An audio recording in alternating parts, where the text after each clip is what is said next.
মানুষের নৈতিকতা আজ কোথায় গেছে বলেন। দেখেন, দুইটা মহিলা ট্রাফিক পুলিশটাকে কিভাবে লাঞ্ছিত করলো, গায়ে হাত দিল।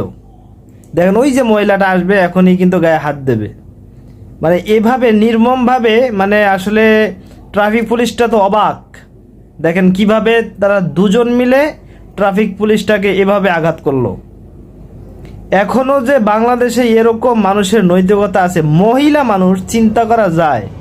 কথা নাই বার্তা নাই, আইসে রাস্তায় ওপেন প্লেসে এভাবে একটা ট্রাফিক পুলিশকে, একটা সরকারি চাকরিজীবী যে ট্রাফিক পুলিশের দায়িত্ব পালন করে, মানে কত পরিশ্রম করে সারাদিন, সেই লোকটাকে এভাবে মারতেছে। আসলে অবাক করা বিষয়। কি আশ্চর্য দেশ, আর কীরকম মানুষের নৈতিকতা, আর কি মানুষের, মহিলা মানুষ হয়ে ও পুরুষ মানুষের গায়ে হাত দেয়। পুরুষ মানুষটা ইচ্ছা করলে ওরে মেরে একদম দাপায় ফেলতে পারলো না, কিন্তু সে তো তা করে নাই।